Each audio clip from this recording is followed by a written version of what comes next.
Hey, what's up, guys? So, the comic Thumbs by Sean Lewis and Hayden Sherman wrapped up this week with the fifth and final issue. And this was a story that I really enjoyed. I don't remember why I picked up the first book. I feel like a big part of it was because it had really cool artwork and it was an extra dollar more, but it also felt like a better book than most of what I pick up. It wasn't a floppy. It had a very thick, like cardstock kind of cover. It clearly had more pages than a regular issue, and honestly, that caught my attention on the stand, so I grabbed it, flipped through it. I really liked the art, and so I went ahead and read it. And honestly, I was blown away with the first issue, but I did have some concerns. For instance, this book is black, white, and pink, and I wasn't sure that like monotone single color palette was going to keep me interested for more than one or two issues. I also didn't really care that much for the pacing in the first issue. I went back and read it since, and I feel like it's a little bit better than I thought at the time. But when I was reading through the book the first time, I really felt like it was super frantic, and although you can read at your own pace, the way that it's all paced out just made it feel like kind of confusing. But I stuck with it, and the second issue really changed not tone but pace. And from then on, it was a lot of character study, and I really liked that. So I stuck with this book through all five issues. I loved every issue more than the issue before it. And so for me, going into the final issue was a big deal because I was a little worried that it might not stick the landing. But not only did it stick the landing, it completely obliterated all of my expectations. And one of the best things about the writing of this series has been that there's been basically a plot twist in almost every issue. And the fifth and final issue actually has a whole lot of twists that make sense, but you don't really truly see them coming until they're there. So I guess the real question is, what is Thumbs? And I feel like a lot of people would say Thumbs is about a dystopian world. It's about a war between technology and anti-technology. It's the rise of a different power. It's it could be seen as a lot of things, but ultimately, what Thumbs is the story of a boy who's been caught in a war that he didn't really feel um, like he was a part of in the first place. And then he loses time because he goes into a coma for 6 years.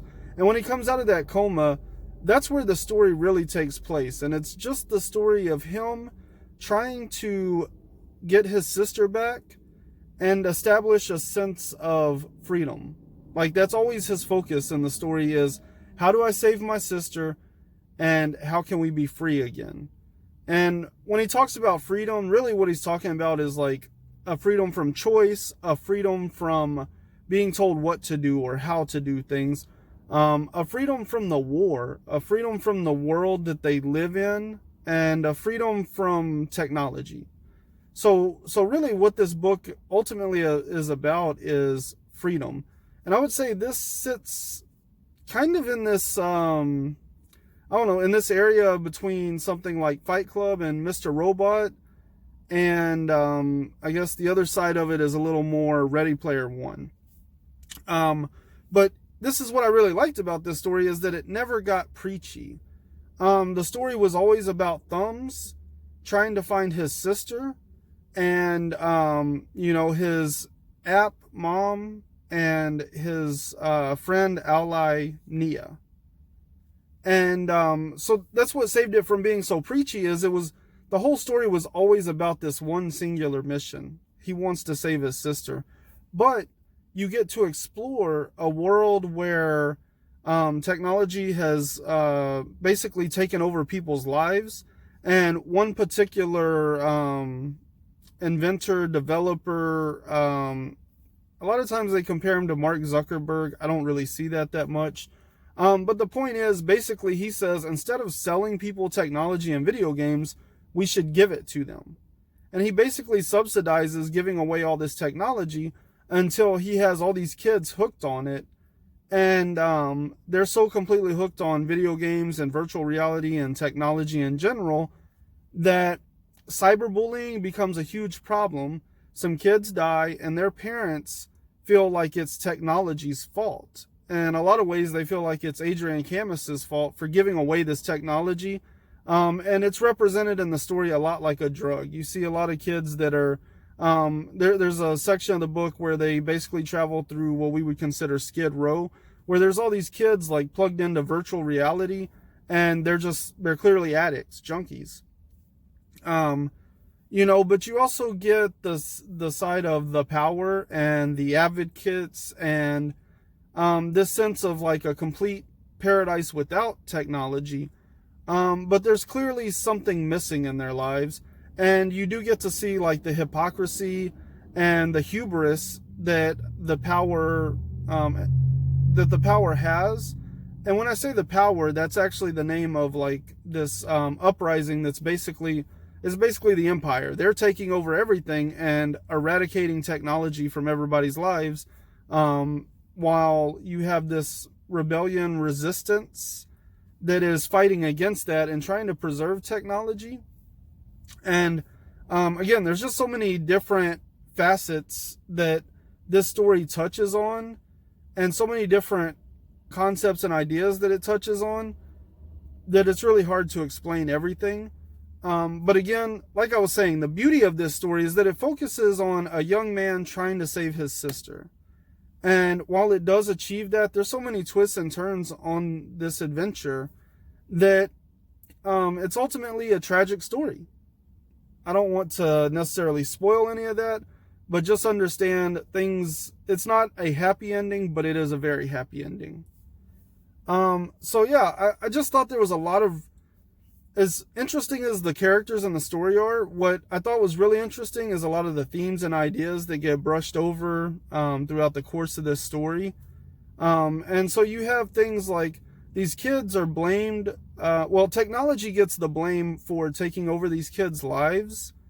But when you really think about it, they look at Adrian Camus as if he basically mind controlled all these kids because he gave them all this technology and then called them to fight for him. But I would say there's this big theme of like, there's no parents in this book other than the ones that lost their kids. And so what it kind of makes me, and they talk about how their parents weren't there, so they had this app developed called the Mom app. And to me, a lot of what Adrian Camus did wasn't so much about the technology. It was that there were no parents there. The parents were so absent in their own kids' lives that they'd rather an app take care of their kid than them having to deal with them on their own. And I think Adrian Camus just kind of stepped up and became like this father figure or this parental figure for a lot of these kids. And that's a big part of why they followed him. He was giving them what they wanted, and he was interacting and speaking directly to them. And so they reacted to that. They felt a certain sense of pride about who he was in their lives. There's this idea that, the kids were cyberbullied and they committed suicide. But when you look at how the parents were taking care of their kids before this happened, you realize that a big part of the reason that their kids were cyberbullied and committed suicide was because their parents were never around. So there's like a ton of different ideas that crop up through the course of this story. I'd love to dig into all of them, but I don't necessarily know how to get into all of it without it just being a one-sided conversation. So if you've read this story or you're interested in this story and you want to talk about or explore these topics, hit me up on social media. I'm on Instagram, Facebook. I'm trying out the YouTube thing right now, so it is what it is. I enjoyed it. I hope you do too. Check it out.